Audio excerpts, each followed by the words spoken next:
La mayor parte de los objetos que nos rodean, en el trabajo, en el hogar o en las actividades de ocio, son o están hechos de plástico. ¿Qué propiedades y características tienen estos materiales para ser utilizados en aplicaciones tan diferentes y haber llegado a sustituir a otros materiales tradicionales? Los plásticos son materiales muy ligeros, resistentes a la acción de los agentes atmosféricos, químicamente inertes y atractivos por los colores que llevan incorporados. Pero la propiedad más importante que presentan es la de poder ser moldeados de manera rápida y precisa en formas geométricas complicadas y con propiedades definidas. Además, son baratos. Los materiales que se deforman por acción de una fuerza exterior se denominan en general plásticos, siendo este un comportamiento muy generalizado en la mayoría de los materiales. No obstante, hoy se conocen como plásticos al conjunto de materiales polímeros aditivados, denominación usada desde el comienzo de la utilización de los mismos, dada la elevada plasticidad que presentaban frente a los demás materiales convencionales.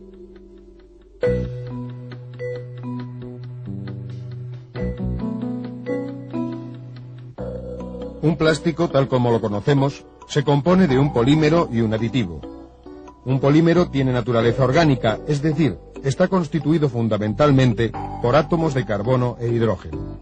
En ocasiones también oxígeno, nitrógeno, azufre y silicio. Estos elementos se enlazan formando largas cadenas como consecuencia de la capacidad que tiene el átomo de carbono para unirse consigo mismo un gran número de veces.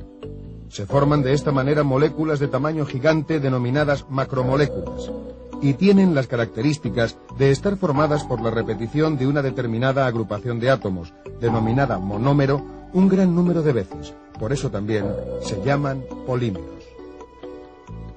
Un polímero se asemeja a un collar en el que las cuentas son los monómeros.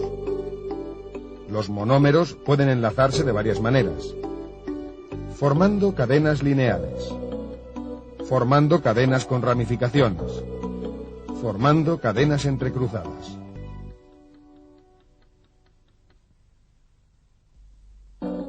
Según la estructura de las cadenas poliméricas entre sí, los polímeros y los plásticos se clasifican en termoplásticos, termoestables, elastómeros.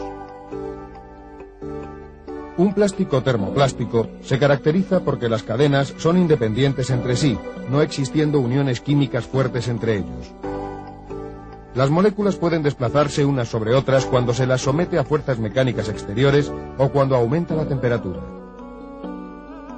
Los termoplásticos, al calentarlos, pueden moldearse repetidas veces, cambiando la forma, por lo que son materiales reciclables.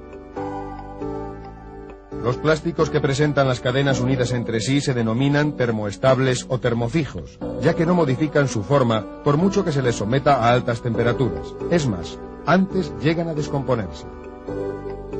El hecho de tener unidas las cadenas por puntos fijos reduce la movilidad de las mismas, no pudiendo fluir, por lo que mantienen su forma. Según sea la frecuencia de las uniones entre las cadenas, densidad de nudos, se forman materiales con propiedades diferentes. Así, los que presentan una densidad de nudos alta, como los anteriores, son materiales muy rígidos, mientras que los que presentan baja densidad de nudos son materiales muy flexibles y elásticos, como los cauchos.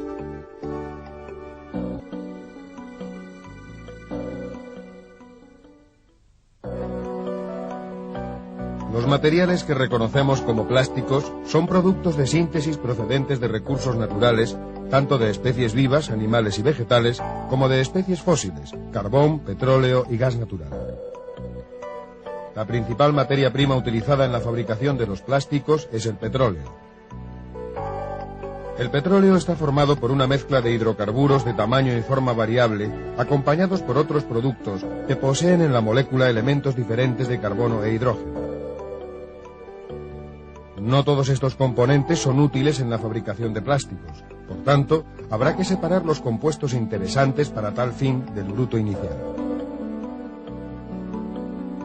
De esta manera, mediante una operación de destilación fraccionada, se separan por acción de la temperatura fracciones de diferentes tamaños: gasolinas, naftas, gasóleo, alquitrán. La fracción denominada nafta es sometida a un proceso de reformado, mediante el cual se obtienen unos productos denominados olefinas, que son realmente los productos de partida para fabricar los plásticos. A partir de la olefina más sencilla, el etileno, se producen diferentes plásticos a través de reacciones químicas específicas representadas en el esquema.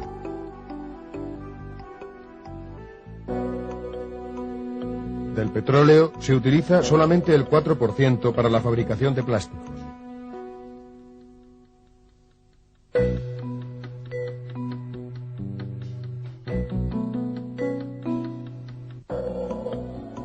Las largas cadenas de macromoléculas pueden formarse de dos maneras diferentes según sea la naturaleza química de las unidades monoméricas.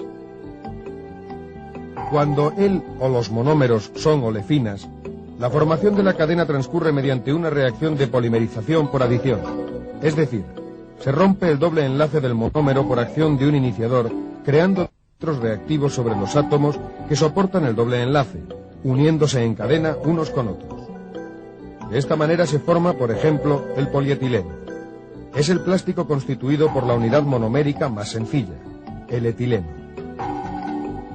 Análogamente se forma el policloruro de vinilo.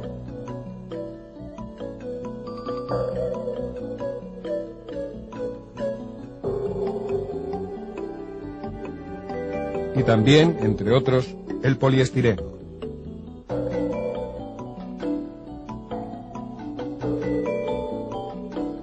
Otro método de formarse las cadenas es mediante una reacción de condensación. Al unirse dos monómeros, se pierde una molécula de tamaño pequeño, en este caso agua, formándose una poliamida que comercialmente se conoce como nylon 6,6. De esta misma manera se obtienen los poliésteres, resinas fenólicas. Una vez obtenido el polímero, se le incorporan diferentes aditivos como plastificantes, estabilizantes, antioxidantes, colorantes, etc., para mejorar sus propiedades y favorecer el procesado, aumentando la estabilidad del producto fabricado. Este preparado, polímero más aditivo en forma de granos, se denomina granza.